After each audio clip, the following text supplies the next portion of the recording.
J'ai envoyé un message au groupe de discussion familiale, je viens d'enterrer mon mari, je rentre en avion avec notre fille à 17h. S'il vous plaît, venez nous chercher à l'aéroport. Ma sœur a répondu, prends un Uber. On est occupé. Maman a ajouté, désolé, on fête l'anniversaire de ta sœur ce soir. Papa a écrit, tu aurais dû mieux t'organiser. Mon frère a renchéri, pas notre problème. Quand j'ai atterri avec ma fille de 8 ans en plein deuil, nous avons dû prendre un taxi sous la pluie. À la maison, j'ai découvert qu'ils avaient posté des photos de la fête en ligne, riant et buvant pendant que j'enterrais mon mari. Lorsque je les ai confrontés le lendemain, mon père m'a giflé violemment. Arrête de gâcher la semaine de ta sœur. Ma mère a poussé ma fille par terre. Les veuves n'ont pas droit à un traitement de faveur. Ma sœur m'a jeté son verre au visage. Remettant, enfin. J'ai répondu, pas de souci. Le lendemain matin, ce qu'ils ont lu dans le journal a failli leur faire avaler leur café de travers. La voix du directeur des pompes funèbres résonne encore dans mon esprit.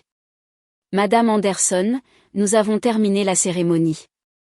Prenez tout le temps dont vous avez besoin. Je me tenais seule à côté du cercueil. Ma fille de 8 ans, Emma, s'accrochait à ma robe noire. La pluie martelait les vitraux de la chapelle. 3 jours s'étaient écoulés depuis que mon mari, Daniel, était mort dans un accident de chantier sur son lieu de travail.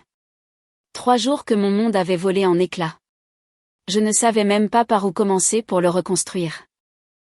La petite main d'Emma serra la mienne. Maman, quand est-ce que papa revient?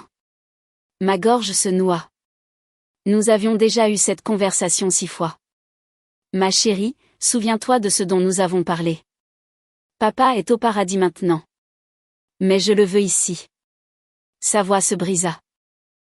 Je me suis agenouillée, ignorant l'humidité qui s'infiltrait dans mes bas depuis le sol de la chapelle. Je sais, mon bébé. Je le voudrais aussi. Le directeur des pompes funèbres s'approcha discrètement. Madame, nous devons bientôt commencer l'inhumation. Le cimetière ferme à 16h. J'ai hoché la tête, incapable de parler. Emma et moi avons suivi le cercueil de Daniel jusqu'à la tombe. Mes parents n'étaient pas venus. Ma sœur, Vanessa, ne s'était pas montrée. Mon frère, Derek, avait envoyé un SMS. Désolé, urgence au travail. Les seules personnes présentes étaient les collègues de Daniel, sa mère âgée qui tenait à peine debout, et ma meilleure amie Nicole, qui tenait un parapluie au-dessus d'Emma et de moi pendant que la terre tombait sur le cercueil de mon mari. Après l'enterrement, Nicole nous a conduites à l'aéroport. Tu es sûre de vouloir prendre l'avion ce soir? Tu pourrais rester avec moi quelques jours. Je dois rentrer à la maison, ai-je dit. Emma à l'école et je dois commencer à organiser la suite. Nicole s'est garée devant le terminal des départs. Appelle-moi si tu as besoin de quoi que ce soit. Je suis sérieuse. Je l'ai serré fort dans mes bras. Merci d'avoir été là. Tu es la seule à l'avoir été. À l'intérieur du terminal, j'ai sorti mon téléphone et ouvert le groupe de discussion familiale. Mes doigts tremblaient tandis que je tapais, je viens d'enterrer mon mari. Je rentre en avion avec Emma à 17h. S'il vous plaît, venez nous chercher à l'aéroport. La réponse de Vanessa est arrivée en quelques secondes. Prends un Uber. On est occupé. Le message de ma mère est apparu ensuite. Désolé. On fête l'anniversaire de ta sœur ce soir. La réponse de mon père m'a retourné l'estomac. Tu aurais dû mieux t'organiser. Derek a ajouté, pas notre problème. J'ai fixé l'écran, incapable de comprendre ce que je lisais. L'anniversaire de Vanessa n'était que la semaine prochaine. Il l'avait délibérément avancé. Il savait que j'enterrais Daniel aujourd'hui. Ils avaient choisi une fête plutôt que de soutenir leur fille et leur petite-fille pendant la pire tragédie de nos vies. Emma a tiré sur ma manche. Maman, qui vient nous chercher? J'ai forcé un sourire que je ne ressentais pas, nous allons prendre un taxi, ma chérie. Ce sera une aventure. Le vol a paru interminable. Emma s'est endormie contre mon épaule, épuisée d'avoir pleuré. Je ne pouvais pas fermer les yeux. Chaque fois que j'essayais, je revoyais le visage de Daniel le matin de l'accident. Il m'avait embrassé pour me dire au revoir, m'avait dit qu'il m'aimait, et avait promis d'être à la maison pour le dîner. Ce furent les derniers mots que mon mari m'ait jamais adressés. Nous avons atterri sous un déluge. L'eau ruisselait sur les fenêtres de l'aéroport. Je portais nos bagages d'une main et tenais la main d'Emma de l'autre pendant que nous nous dirigions vers la station de taxi. La file était interminable. Le temps que nous obtenions enfin une voiture, nous étions toutes les deux trempées. Mauvaise nuit pour voyager, a dit le chauffeur. Mauvaise semaine, ai-je marmonné. Il a jeté un œil à Emma dans le rétroviseur. Vous rentrez à la maison? Oui. Il n'a pas posé d'autres questions. J'en étais reconnaissante. Le trajet a duré 40 minutes dans les embouteillages. Quand nous sommes enfin arrivés devant notre maison, j'ai payé la course et aidé Emma à sortir sous la pluie. Notre maison semblait sombre et vide. Daniel ne serait pas à l'intérieur à nous attendre. Il ne serait plus jamais à l'intérieur à nous attendre. J'ai mis des vêtements secs à Emma et lui ai préparé une soupe qu'elle n'a pas mangée. Après l'avoir couchée, je me suis effondrée sur le canapé et j'ai ouvert les réseaux sociaux sans réfléchir. La première publication que j'ai vue était de Vanessa. Meilleure fête d'anniversaire de tous les temps. Tellement reconnaissante pour cette famille incroyable. La photo montrait nos parents, Derek, le mari de Vanessa, Case, et une douzaine d'amis riants, buvant du champagne, coupant un gâteau élaboré. L'horodatage indiquait qu'il l'avait posté il y a 2 heures, pendant que j'étais dans un avion avec mon enfant en deuil, pendant que Daniel était fraîchement enterré dans la terre froide.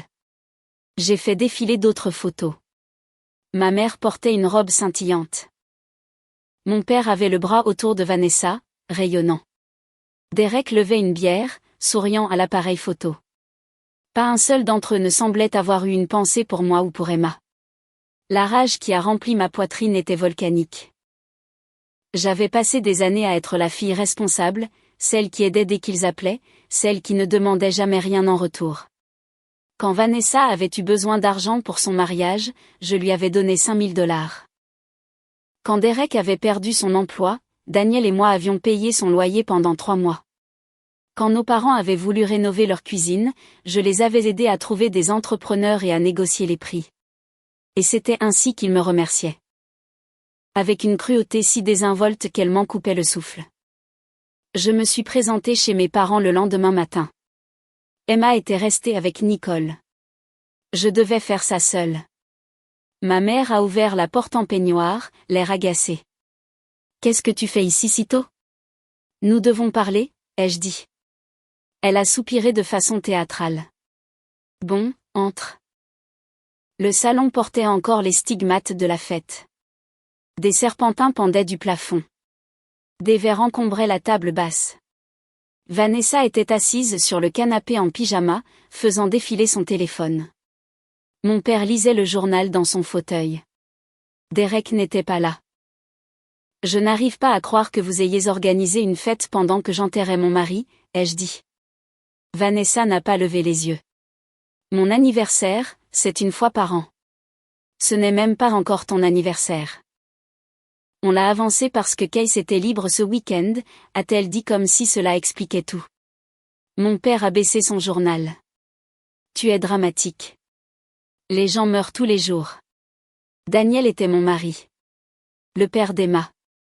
Et la vie continue, a dit ma mère. Tu ne peux pas t'attendre à ce que le monde s'arrête de tourner parce que tu es triste. Leur insensibilité m'a stupéfaite. Je vous ai demandé de venir nous chercher à l'aéroport. Nous portions des bagages sous la pluie. Emma pleurait. Vous ne pouviez pas nous accorder 1 heure. On était occupés, a dit Vanessa.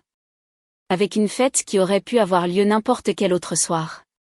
Mon père s'est levé. Baisse d'un ton. Tu manques de respect. C'est moi qui manque de respect ? Ma voix s'est élevée malgré son avertissement. Vous m'avez abandonné le pire jour de ma vie. Il a traversé la pièce en 3 enjambées et m'a giflé violemment au visage. Le son a claqué dans le salon. Ma joue me brûlait. J'ai reculé, le choc me laissant sans voix. Arrête de gâcher la semaine de ta sœur, a-t-il dit froidement. Ma mère s'est approchée de moi, un instant, j'ai cru qu'elle allait intervenir. Au lieu de cela, elle m'a poussé vers la porte. Les veuves n'ont pas droit à un traitement de faveur. Tout le monde perd des êtres chers. Tu n'es pas unique. Vanessa s'est levée, a attrapé son mimosa sur la table d'appoint et m'a jeté le contenu au visage. Le jus d'orange et le champagne ont coulé dans mes cheveux, sur ma chemise, sur le tapis. Remettant, enfin, a-t-elle dit. J'ai essuyé mes yeux. Mon visage me piquait à cause de la gifle et de l'alcool. Ma famille me regardait avec des expressions allant de l'irritation au mépris. Ces gens qui étaient censés m'aimer. Ces gens que j'avais soutenus, aidés et priorisés pendant 3 décennies. Pas de souci, ai-je dit doucement. Quelque chose dans mon ton a fait hésiter ma mère. Qu'est-ce que ça veut dire?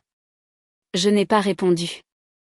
Je suis sortie de leur maison, suis montée dans ma voiture et je suis partie. Mes mains tremblaient sur le volant.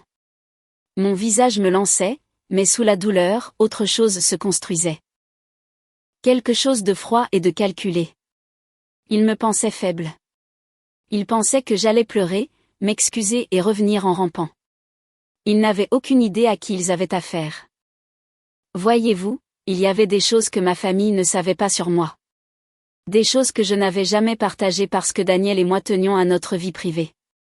Des choses qui allaient devenir très, très publiques. En rentrant chez moi, j'ai passé 3 appels. Le premier était pour mon avocat, Gérald Foster. J'ai besoin de prendre rendez-vous demain si possible. Bien sûr, a-t-il dit. Puis-je vous demander de quoi il s'agit? Planification successorale et quelques autres questions. Le deuxième appel a été pour ma comptable, Patricia Wells. J'ai besoin d'un rapport financier complet. Tout ce que Daniel et moi avons construit ensemble. Je le veux complet et détaillé. Je peux le préparer pour la fin de la semaine, a-t-elle dit. Le troisième appel était pour Mitchell Grant, le rédacteur en chef du plus grand journal de notre ville. Daniel et moi avions fait des dons généreux à leur collecte de fonds caritatifs pendant des années. Mitchell me devait une faveur. J'ai une histoire pour vous, ai-je dit. Un sujet d'intérêt humain sur le deuil, la famille et le soutien communautaire. Je vous écoute, a dit Mitchell. J'ai passé la semaine suivante à me préparer méthodiquement. Gérald m'a aidé à rédiger des documents. Patricia a compilé des dossiers financiers qui l'ont même fait siffler d'admiration. Je savais que vous vous en sortiez bien, mais c'est impressionnant. Daniel était doué pour les investissements, ai-je dit. J'ai appris de lui. Mitchell m'a interviewé pendant 2 heures, son expression devenant de plus en plus intéressée. C'est un sujet puissant. Quand voulez-vous que ça paraisse? L'édition du dimanche, ai-je dit. En première page, si possible. Je vais m'en occuper. Le dimanche matin est arrivé. Je me suis levée tôt, j'ai préparé des pancakes pour Emma et j'ai attendu. Mon téléphone a commencé à sonner à 7 heures. J'ai ignoré les appels. À 8 heures, ma boîte mail était inondée. J'ai tout supprimé sans lire. À 9 heures, j'ai finalement consulté le site web du journal. C'était là, en haut de la page, avec une photo de Daniel et moi à un gala de charité 2 ans plus tôt. Une veuve de la région honore la mémoire de son défunt mari avec un don de 15 millions de dollars à l'hôpital pour enfants. L'article détaillait tout. Comment Daniel avait bâti une entreprise de conseil en technologie florissante à partir de rien. Comment il l'avait vendue 6 mois avant sa mort pour 32 millions de dollars. Comment il prévoyait d'utiliser l'argent pour des causes caritatives et l'avenir d'Emma. Comment sa mort avait dévasté notre petite famille. Et comment, en sa mémoire, je donnais 15 millions de dollars pour construire une nouvelle aile pédiatrique à l'hôpital mémorial des enfants. L'aile porterait le nom de Daniel. Elle fournirait des soins gratuits aux familles qui ne pouvaient pas se permettre le traitement. Mitchell avait inclus mes citations sur le deuil, sur l'esprit généreux de Daniel, sur le désir de transformer la tragédie en quelque chose de significatif. Il avait mentionné que j'avais enterré mon mari seul, à l'exception d'amis et de collègues, que ma famille avait été indisponible pendant cette période difficile. Il avait également inclus les détails financiers que Patricia avait compilés, notre valeur nette, les propriétés que nous possédions, les portefeuilles d'investissement que Daniel avait soigneusement constitués. Tout ce que ma famille supposait ne pas exister parce que je n'avais jamais étalé ma richesse. Mon téléphone a de nouveau sonné. Le nom de Vanessa est apparu à l'écran. J'ai répondu. 15 millions de dollars, a-t-elle hurlé. Tu as tout cet argent et tu ne nous l'as jamais dit. Bonjour à toi aussi, ai-je dit calmement. Nous sommes une famille. Tu aurais dû partager cette information. Comme vous avez partagé votre temps quand j'avais besoin d'un trajet depuis l'aéroport. Elle a bafouillé. C'est différent. En quoi est-ce différent? Ma mère a attrapé le téléphone. Ma chérie, nous devons parler en personne. Viens déjeuner. Je ne pense pas, s'il te plaît, a-t-elle dit, son ton devenant mielleux. Nous avons eu tort. Nous aurions dû être là pour toi. Laisse-nous nous racheter. Vous ne pouvez pas, bien sûr que si. Nous sommes une famille. Une famille ne gifle pas sa fille en deuil, ai-je dit. Une famille ne pousse pas sa petite fille. Une famille ne jette pas de verre au visage des gens. Silence à l'autre bout du fil. Je dois y aller, ai-je dit. Emma et moi avons des projets. J'ai raccroché. Derek a appelé 10 minutes plus tard. Écoute, je sais que les esprits se sont échauffés, mais nous devrions parler de ce don. 15 millions, c'est excessif. Tu dois penser à l'avenir d'Emma. Je pense à l'avenir d'Emma, ai-je dit. Je lui apprends que l'argent doit être utilisé pour aider les gens, pas pour être accumulé ou gaspillé pour des personnes qui nous traitent mal. Papa n'a pas voulu te frapper. Il était stressé. Dis à papa que je dépose une plainte pour agression. Le bleu qu'il m'a laissé sur le visage est bien documenté avec des photos et des dossiers médicaux. La voix de Derek s'est élevée. Tu n'oserais pas. Ça mettrait toute la famille dans l'embarras. Alors je suppose que la famille aurait dû penser aux conséquences avant d'agir. J'ai coupé la communication et bloqué son numéro. Au cours des jours suivants, l'histoire a pris de l'ampleur. Les chaînes d'information locales l'ont reprise. Le magazine People a publié un article. Good Morning America a demandé une interview. J'ai décliné la plupart des demandes des médias, mais j'en ai accepté quelques-unes qui maximiseraient l'impact. L'hôpital pour enfants a tenu une conférence de presse pour annoncer le don. Le PDG se tenait à mes côtés, visiblement ému. Ce don changera des milliers de vies. L'aile pédiatrique Anderson servira des familles pendant des générations. Emma se tenait près de moi, me tenant la main. Les caméras ont capturé son petit visage courageux. Les journalistes ont été doux dans leurs questions. Après, plusieurs personnes m'ont approché en privé. J'ai aussi perdu mon conjoint jeune, a dit une femme. Ce que vous faites est magnifique. Un homme dont la fille avait été soignée à l'hôpital m'a serré la main. Merci d'aider des enfants comme la mienne. Le déferlement de soutien d'inconnus contrastait fortement avec le silence de ma famille. Ils avaient cessé d'appeler après que j'ai bloqué leur numéro, mais je savais qu'ils regardaient. Je savais qu'ils voyaient les louanges, la reconnaissance, le respect que je recevais. Ce à quoi je ne m'attendais pas, c'est la rapidité avec laquelle la communauté se rallierait à la cause. Quelques jours après l'annonce, des propriétaires d'entreprises locales ont commencé à me contacter. Un restaurateur a proposé de s'occuper du traiteur pour la cérémonie de première pierre à prix coûtant. Une entreprise de construction a offert des matériaux et de la main-d'œuvre pour accélérer le calendrier. Des gens que je n'avais jamais rencontrés m'arrêtaient à l'épicerie pour exprimer leurs condoléances et leur admiration. Emma a aussi remarqué le changement. Maman, pourquoi les gens viennent tout le temps nous parler? Parce que le don de papa aide beaucoup de familles, ai-je expliqué. Les gens apprécient la gentillesse.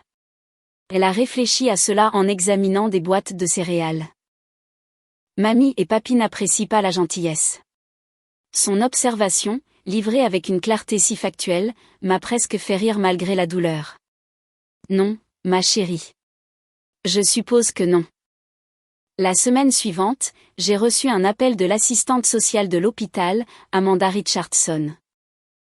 Madame Anderson, je voulais partager quelque chose avec vous. 3 familles nous ont contactés spécifiquement grâce à votre histoire. Elles avaient des difficultés avec les factures médicales et ne savaient pas vers qui se tourner. Votre don leur a donné l'espoir que l'aide existe. Ma gorge s'est serrée. Je suis heureuse que nous ayons pu apporter cela. C'est plus que l'argent, a poursuivi Amanda. C'est le message que vous envoyez. Que le deuil ne doit pas être la fin. Que la perte peut se transformer en un but. Vous donnez aux gens la permission de reconstruire leur vie après une tragédie. Après avoir raccroché, je me suis assise dans le bureau de Daniel, entourée de ses livres et de ses photographies. Il avait toujours cru que la richesse entraînait des responsabilités. L'argent n'est qu'un outil, disait-il. Ce qui compte, c'est ce que tu construis avec. J'ai construit un pont entre sa mort et un sens, entre une perte absurde et un impact délibéré. Ma famille ne pouvait pas comprendre cela parce qu'elle n'avait jamais compris Daniel ni moi. Pour eux, l'argent signifiait des vacances, de nouvelles voitures et se faire valoir. Pour nous, cela avait toujours signifié la sécurité et la capacité d'aider les autres. Le contraste est devenu encore plus clair lorsque le mari de Vanessa, Keith, s'est présenté à mon lieu de travail. Mon assistante, Jennifer, m'a appelé. Il y a un homme ici qui prétend être votre beau-frère. Dois-je le renvoyer? Non, je vais m'en occuper, ai-je dit. Keith attendait dans le hall, mal à l'aise dans un costume qui ne lui allait pas tout à fait. J'avais toujours eu pitié de lui, marié à l'égoïsme de ma sœur, mais cette sympathie s'est évaporée dès qu'il a ouvert la bouche. Nous devons discuter de cette situation, a-t-il dit sans préambule. Il n'y a pas de situation à discuter. Vanessa est dévastée. Ta mère pleure tous les jours. Ton père parle à peine. Ils auraient dû penser aux conséquences avant d'agir. La mâchoire de Keith se crispa. Écoute, je comprends que tu sois contrarié pour l'histoire de l'aéroport, mais tu vas trop loin. 15 millions de dollars. C'est excessif. Tu mets la famille dans l'embarras. J'honore mon mari. Tu es vindicative, a-t-il lâché. Tout le monde sait que c'est une vengeance pour une fête d'anniversaire. Ça te donne l'air mesquine. J'ai senti un calme glacial s'installer en moi. Sors de mon bureau. Pas avant que tu n'écoutes la raison. Ta sœur mérite des excuses. Tes parents méritent le respect. Tu ne peux pas simplement couper les ponts avec toute ta famille parce qu'ils ont blessé tes sentiments. Ils n'ont pas blessé mes sentiments, ai-je dit doucement. Ils m'ont giflé. Ils ont poussé ma fille par terre. Ils nous ont abandonnés pendant la pire semaine de nos vies. Ce ne sont pas des sentiments blessés. Ce sont des actes impardonnables. Keith s'est approché, baissant la voix. Vanessa m'a parlé de l'argent. Le vrai argent. Tu es assise sur des millions pendant que son entreprise a des difficultés. Tu pourrais l'aider. La famille aide la famille. Alors où était ma famille quand j'avais besoin d'aide? C'était différent. Comment, ai-je exigé? En quoi est-ce différent? Il n'a pas pu répondre. Son visage est devenu rouge. Tu vas le regretter. Quand tu seras seul et que tu auras besoin de quelqu'un, ne viens pas pleurer chez nous. Je ne le ferai pas, l'ai-je assuré. Maintenant, partez avant que j'appelle la sécurité. Il est sorti en trombe, marmonnant entre ses dents. Jennifer est apparue à ma porte quelques instants plus tard. Vous allez bien? Je vais bien, ai-je dit. Juste des histoires de famille. J'ai entendu des voix s'élever. S'il vous dérange à nouveau, faites-le moi savoir. Mon mari est policier. Son inquiétude m'a touchée. Merci. J'apprécie. Ce soir-là, j'ai parlé à Emma de la visite de Keith pendant que nous préparions le dîner ensemble. Elle remuait la sauce pour les pâtes, pensive. L'entreprise de tante Vanessa a des problèmes. Apparemment. C'est pour ça qu'elle veut que tu lui reparles? La perspicacité de ma fille ne cessait de m'étonner. Probablement. Oui.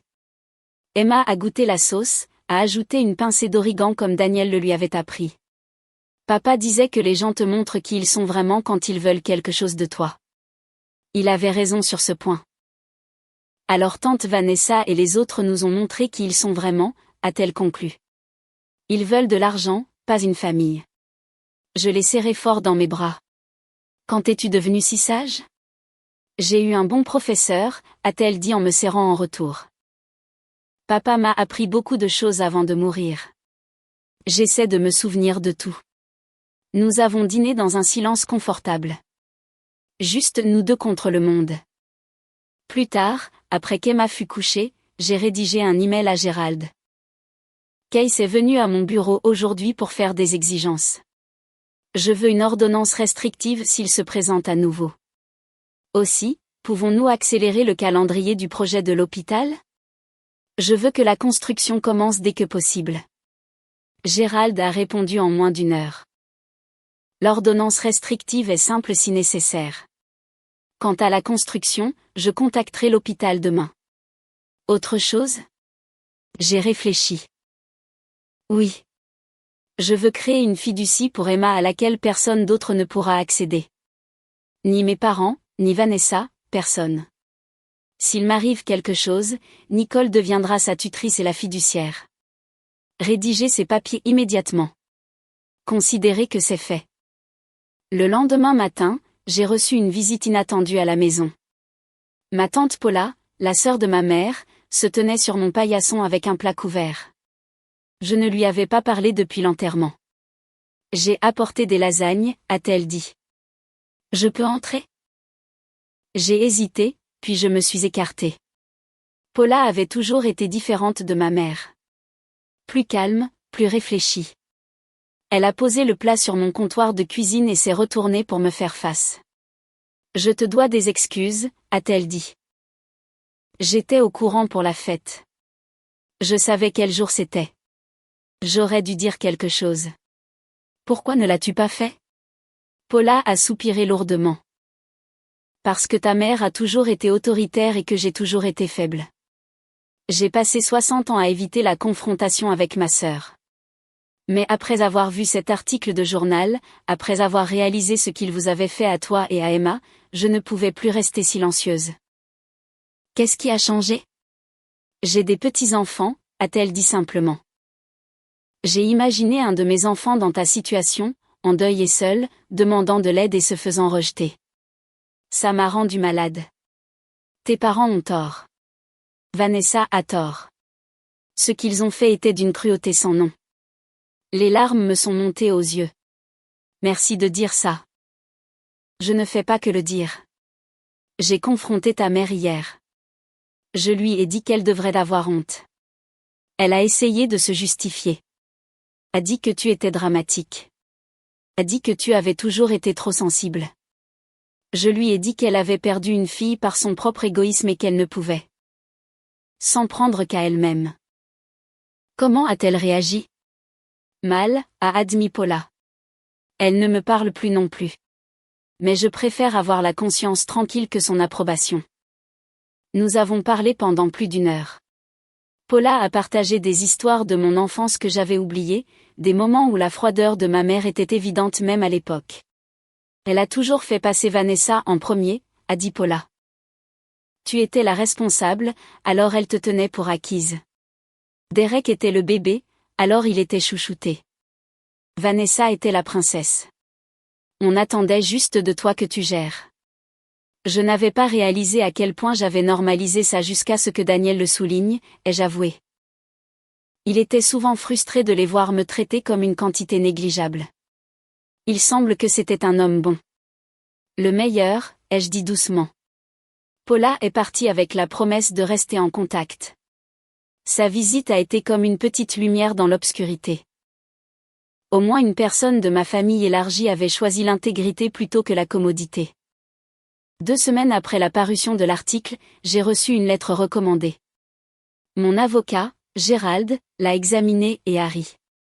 Vos parents menacent de vous poursuivre pour détresse émotionnelle et diffamation. Pour quel motif? Ils prétendent que vous les avez embarrassés publiquement en laissant entendre qu'ils n'étaient pas solidaires. Ils veulent une compensation monétaire. J'ai souri. Intenter une contre-poursuite. J'ai des photos du bleu sur mon visage, les dossiers médicaux du médecin qui m'a examiné, et les témoignages de Nicole sur leur refus d'aider à l'aéroport. Ajoutez les messages du groupe de discussion. Nous allons les enterrer. Gérald a souri. J'espérais que vous diriez ça. Le procès n'a jamais eu lieu. L'avocat de mes parents a apparemment jeté un œil aux preuves et leur a conseillé de laisser tomber immédiatement. À la place, j'ai reçu une lettre manuscrite de ma mère. Chère fille, nous avons eu le temps de réfléchir aux récents événements. Nous réalisons que nous avons peut-être été insensibles à ton chagrin. Nous espérons que tu trouveras dans ton cœur la force de nous pardonner et de restaurer notre relation. Après tout, nous sommes la seule famille que tu aies. Amour, maman et papa. J'ai brûlé la lettre dans la cheminée. Emma a regardé le papier se recroqueviller et noircir. C'était de mamie et papy, a-t-elle demandé. Oui. Est-ce qu'on va les revoir? Non, ma chérie. Non. Tant mieux, a-t-elle dit. Je n'ai pas aimé comment mamie m'a poussée. Mon cœur s'est brisé et s'est gonflé en même temps. Tu te souviens de ça? Je me souviens de tout ce jour-là, a dit Emma doucement. Je me souviens que tu leur as demandé de venir nous chercher. Je me souviens qu'ils ont dit non. Je me souviens avoir pleuré dans le taxi. Je l'ai serré contre moi. Je suis désolée que tu aies dû vivre ça. Ce n'est pas grave, maman. On n'a pas besoin d'eux. On s'a l'une l'autre. Elle avait raison. Nous avions l'une l'autre. Et nous avions l'héritage de Daniel, que j'étais déterminée à honorer de toutes les manières possibles. Les semaines qui ont suivi la menace de procès ont apporté des développements inattendus. Mon histoire avait eu une portée plus grande que je ne l'avais prévu. Une productrice d'une grande émission matinale nationale a appelé mon bureau 3 fois avant que je ne réponde enfin. Madame Anderson, je suis Diane Burkowitz de Rise and Shine America. Nous aimerions présenter votre histoire sur la transformation du deuil en action caritative. C'est exactement le genre de segment positif auquel nos téléspectateurs réagissent. Je ne cherche pas la publicité, ai-je dit prudemment. Je comprends, mais pensez au message que vous pourriez envoyer. Combien d'autres veuves et veufs se sentent seuls? Combien de personnes font face à des familles non solidaires pendant leurs heures les plus sombres? Votre histoire leur donne de l'espoir et valide leur douleur. Elle avait raison. Daniel avait toujours dit que partager nos luttes aidait les autres à se sentir moins isolés. Je dois d'abord en discuter avec ma fille. Cela la concerne aussi. Bien sûr. Prenez votre temps. Nous traitons tout avec sensibilité. Ce soir-là, j'ai abordé le sujet avec Emma pendant le dîner. Comment te sentirais-tu si on parlait à la télévision de papa et de l'aile de l'hôpital? Elle a posé sa fourchette, réfléchissant. Est-ce que je devrais parler de mamie et papy? Probablement. Mais tu pourrais en dire autant ou aussi peu que tu le souhaites. Est-ce que ça aiderait d'autres enfants qui ont perdu leurs parents? C'est possible. Emma a hoché lentement la tête. Alors je veux le faire. Papa voudrait qu'on aide les gens. L'interview a eu lieu 2 semaines plus tard dans notre salon. Diane Burkowitz s'est avérée chaleureuse et sincère, mettant immédiatement Emma à l'aise. Les caméras semblaient intrusives au début, mais je me suis concentrée sur le message plutôt que sur le médium. Parlez-moi de Daniel, a dit Diane. J'ai souri en me souvenant. C'était le genre de personne qui remarquait quand quelqu'un avait besoin d'aide et n'hésitait jamais à la proposer. Il s'arrêtait pour aider des inconnus à changer un pneu crevé. Il était bénévole à la banque alimentaire chaque Thanksgiving. Il croyait que nous étions tous responsables les uns des autres. Et quand il est décédé, votre famille n'était pas là pour vous. Non, ils ont choisi une fête d'anniversaire plutôt que de nous soutenir pendant ses funérailles. Diane s'est tournée vers Emma. Ça a dû être très difficile pour toi, ma chérie. La voix d'Emma était stable. C'était triste. Je voulais que mes grands-parents me serrent dans leurs bras et me disent que tout irait bien. Au lieu de ça, ils ont dit qu'on devait prendre un Uber. Le producteur derrière la caméra a essuyé ses yeux. Même le technicien du son semblait affecté. Que veux-tu que les gens sachent sur ton papa, a demandé Diane à Emma. Qu'il était le meilleur papa du monde et que même s'il est parti, il aide toujours les enfants à aller mieux. L'aile de l'hôpital, c'est comme son héritage de super-héros. La voix de Diane a vacillé. C'est magnifique. Et ta maman? C'est ton héroïne? Emma m'a regardée avec un amour si féroce que ça m'a coupé le souffle. C'est la personne la plus forte que je connaisse. Elle m'a protégée quand personne d'autre ne le faisait. Elle m'apprend que la famille, ce n'est pas seulement le sang. C'est ceux qui sont là quand les choses deviennent difficiles. L'interview a été diffusée 3 jours plus tard. Mon téléphone a explosé de messages d'anciens amis, de collègues, même de connaissances à qui je n'avais pas parlé depuis des années. Mais les réponses les plus significatives sont venues de parfaits inconnus. Une femme nommée Teresa a envoyé un email: « J'ai perdu mon mari il y a 6 mois. Mes beaux-parents m'ont blâmé pour sa crise cardiaque. Votre histoire m'a aidé à réaliser que je ne suis pas folle de couper les ponts avec eux. Merci pour votre courage. » Un homme nommé Robert a écrit: « Ma famille m'a abandonné à la mort de ma femme. Je pensais être mesquin de me sentir blessé. Votre interview a validé tout ce que je ressentais. Vous m'avez donné la permission de me protéger, moi et mes enfants. » Les messages ont continué d'affluer, des centaines. Des gens partageant leurs propres histoires de trahison familiale pendant le deuil, d'être jugés pour avoir fixé des limites, de se sentir coupable d'avoir choisi la paix plutôt que des relations toxiques. Nicole est passée ce week-end-là avec du vin et des plats à emporter. Tu as lancé un mouvement, a-t-elle dit en faisant défiler les commentaires des réseaux sociaux sur l'interview. Regarde ce hashtag La famille qu'on choisit compte. C'est en tendance grâce à toi. J'ai juste dit la vérité sur ce qui s'est passé. Exactement. Et cette vérité a résonné auprès de milliers de personnes qui ont été réduites au silence par la honte. Nicole a levé son verre. À Daniel. Qui serait si fier de ce que tu construis? Nous avons trinqué. À Daniel, ai-je répété. Le lundi suivant, mon avocat Gérald a appelé avec des nouvelles. L'avocat de vos parents m'a contacté. Ils veulent négocier un accord pour éviter un nouvel embarras public. Apparemment, l'interview télévisée ne les a pas peints sous un jour favorable. J'ai ri amèrement. Quel genre d'accord? Ils proposent de renoncer à toute action en justice future si vous acceptez de cesser de parler d'eux publiquement.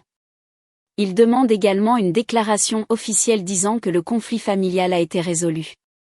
Absolument pas. Je leur ai dit que vous diriez ça, a dit Gérald avec satisfaction. Ils semblent penser qu'ils ont un moyen de pression. Ils ne comprennent pas que vous n'avez besoin ni ne voulez rien d'eux.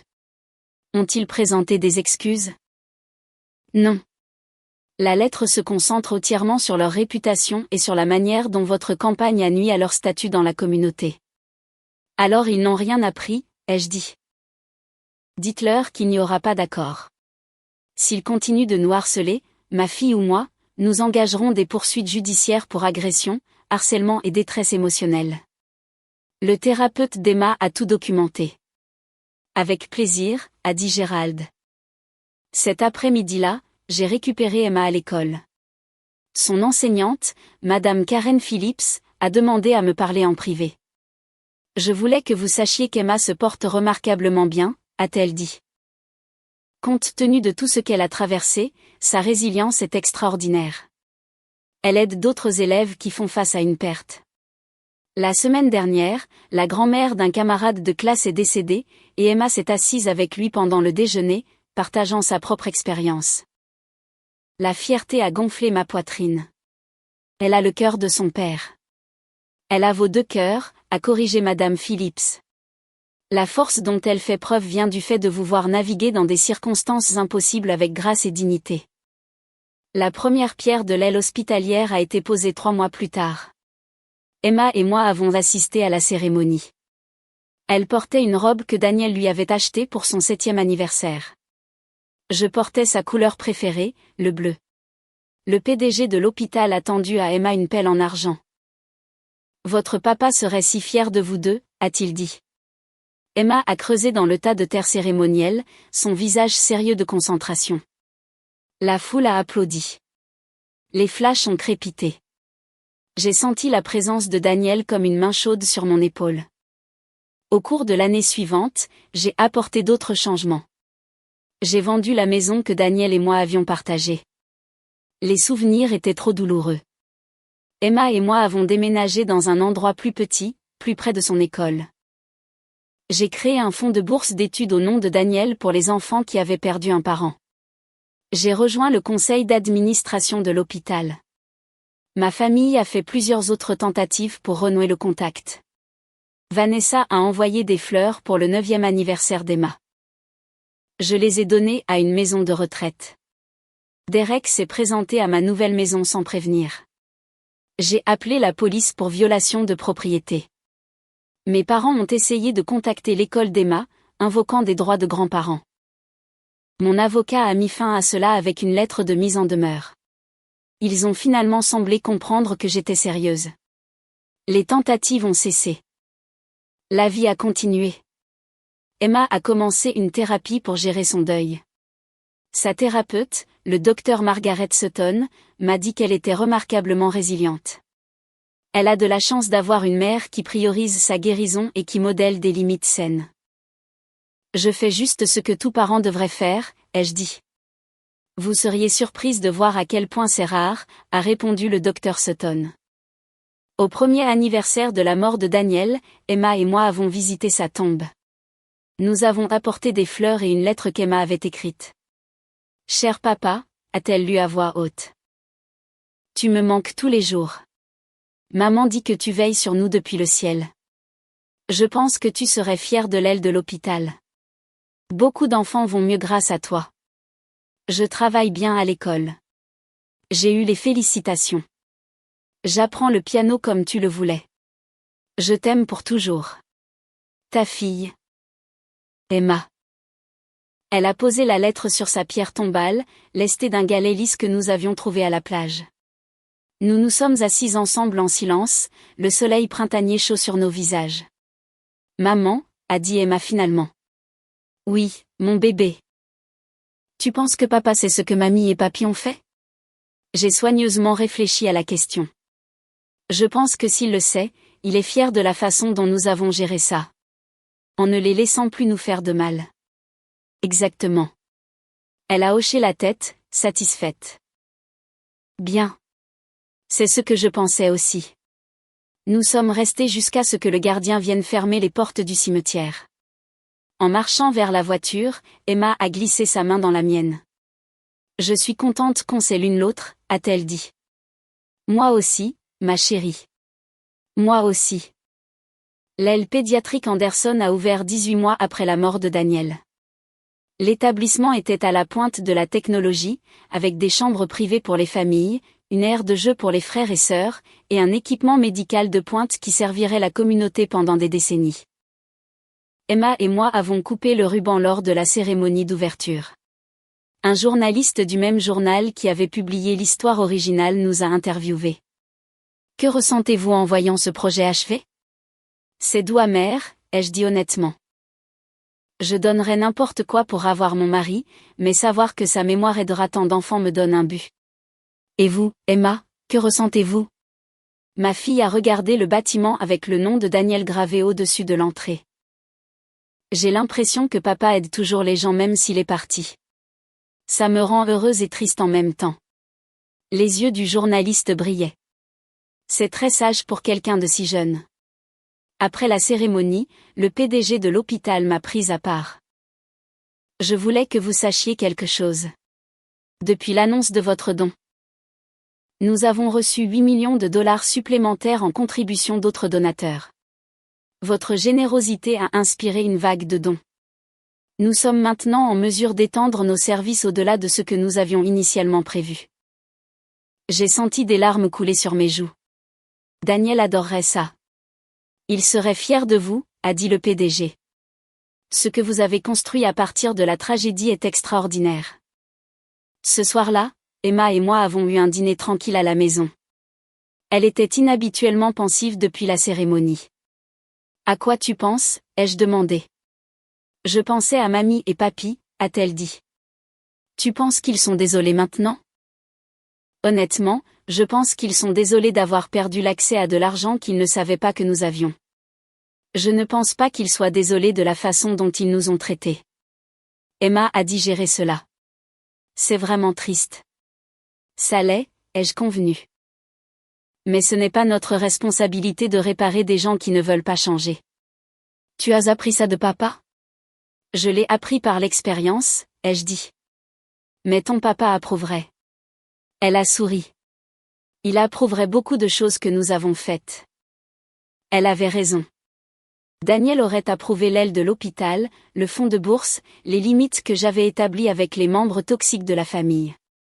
Il aurait approuvé la façon dont j'ai protégé notre fille et honoré sa mémoire. Il m'aurait approuvé d'avoir choisi la dignité plutôt que le dysfonctionnement. Mon téléphone a vibré avec un SMS de Nicole. J'ai vu la coupure du ruban aux infos. Daniel vous sourit de là-haut. Fier de toi, mon ami. J'ai répondu. Merci d'avoir été là quand ça comptait. Toujours, a-t-elle répondu. Emma a fini ses devoirs pendant que je nettoyais la cuisine. Les routines normales du soir dans notre nouvelle vie normale. Une vie sans Daniel, mais aussi sans les gens qui avaient montré leur vrai visage quand nous en avions le plus besoin. Plus tard dans la nuit, après qu'Emma se fût endormie, je me suis assise dans mon bureau à la maison en regardant les états financiers. Le don avait été substantiel, mais la planification de Daniel signifiait qu'Emma et moi étions toujours en sécurité, plus qu'en sécurité. Nous avions tout ce dont nous avions besoin et la liberté de vivre notre vie selon nos propres termes. J'ai pensé à la réaction de ma famille à l'article de journal. Le choc, l'indignation, l'intérêt soudain pour renouer les liens. Ils m'avaient supposé ordinaire, sans histoire, quelqu'un qu'ils pouvaient rejeter et mépriser sans conséquence. Ils avaient appris le contraire. Parfois, je me demandais si je devais me sentir coupable de les avoir coupés de ma vie si complètement.